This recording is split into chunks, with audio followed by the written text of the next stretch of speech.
பாக்யராஜுக்கும் நயன்தாரா இடையில ஒரு சின்ன மோதல் ஏற்படுது. எப்படி சார் பாக்குறீங்க? ரெண்டுமே இன்ட்ரெஸ்டிங்கா இருக்கு. ரெண்டுமே நல்லா பாக்குறேன் நான்.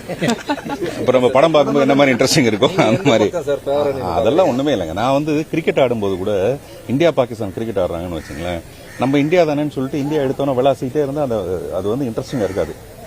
இந்தியாவுக்கும் பாகிஸ்தானுக்கும் பயங்கர போட்டி வந்து கடைசியில் ஒரு பால் ஒரு ரன், அது யார் அடிக்கிறா அப்படின்னா தான் பார்வையாளனுக்கு ரொம்ப இன்ட்ரெஸ்டிங்கா இருக்கும் இல்லையா. நான் இந்தியாவை சப்போர்ட் பண்றேன், அவன் பாகிஸ்தானை சப்போர்ட் பண்றான்னா கேம் நல்லா இருக்காது. அதனால ஒரு பக்கம் தனுஷ், ஒரு பக்கத்து நயன்தாரா.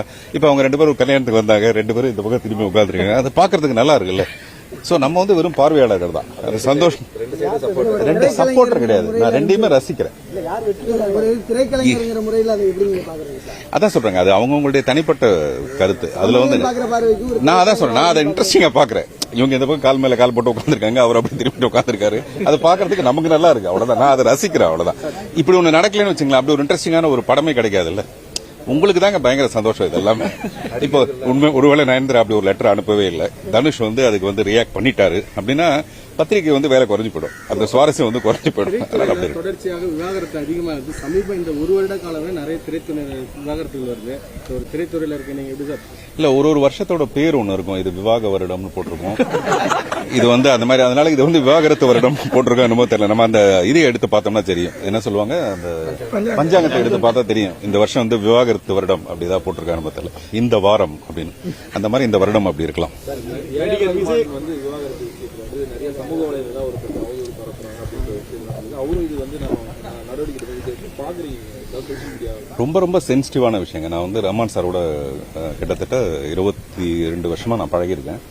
ஒரு பியூரஸ்ட் ஃபார்ம், ஒரு அவங்களுடைய மனைவி இப்ப சொல்லியிருக்க மாதிரி ஒரு gem of a person in the world, உலகத்திலேயே ஒரு சிறந்த மனிதர் அப்படின்னா அப்படி அவருக்கு வந்து இசை தெரியும், இசை தவிர ஒண்ணுமே தெரியாது, மனைவியை தவிர எதுவுமே தெரியாது. அந்த மாதிரி நீங்க நல்லா கவனிச்சு பாத்தீங்கன்னா அவரை பத்தி நெகட்டிவா பேசினதுக்கு அப்புறமேல நிறைய யூடியூபர்ஸ் அதுக்கு பதில் சொல்லியிருக்காங்க, அப்படி நீங்க பேசக்கூடாதுன்னு சொல்லிட்டு. வேற யாருக்கு இது நடக்கவே நடக்காது. இப்ப அவங்க மனைவியே வந்து மனசுக்கு கஷ்டப்பட்டு அவரை யாரும் துன்புறுத்தி பேசிடாதீங்க, ஏன்னா அவர் மாதிரி ஒரு நல்ல மனிதனை பார்க்க முடியாதுன்னு சொல்லியிருக்காங்க. சோ அதனால இதை விட பெரிய சர்டிபிகேட் அவர் கொடுக்க வேண்டிய அவசியமே கிடையாது. அப்புறம் குடும்பம்னா டெஃபினட்டா நிறைய சென்சிட்டிவான இஷ்யூஸ் இருக்கும், ஈகோ இருக்கும். ஆனா அதை இவ்வளவு பெருசுப்படுத்திக்க கூடாது. நம்ம அவசரமா எல்லாரும் அது சம்பந்தமான கருத்து சொல்லிட்டோமோன்னு எனக்கு கொஞ்சம் வருத்தமா இருக்கு. அந்த கருத்து வந்தது கூட நான் காரணம் என்ன நினைக்கிறேன்னா, அந்த 1 மணி நேரத்துக்குள்ள அந்த இன்னொரு பெண்ணோட விவாகரத்து வந்த உடனே மேபி நமக்கு தான் எப்பவுமே முடிச்சு போடுறது இன்ட்ரெஸ்டிங்கா இருக்கும்ல, அதனால அப்படி ஒரு முடிச்சு போட்டிருப்பாங்க.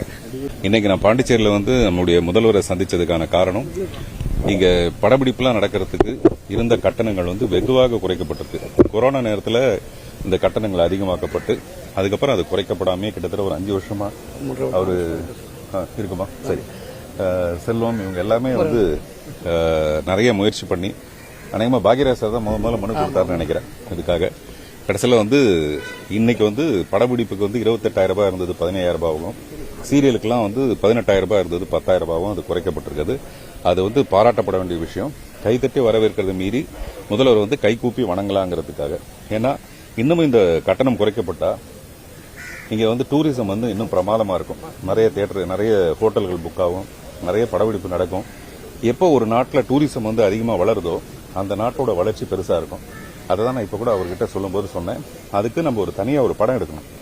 இந்த பாண்டிச்சேரியுடைய ஸ்பெஷாலிட்டி என்ன, உலகத்தில் இருக்க மிக சிறந்த கடற்கரை நகரங்கள்ல இதுவும் ஒண்ணு. அதனால முதல்வருக்கு என்னுடைய மனப்பூர்வமான பாராட்டுகள்.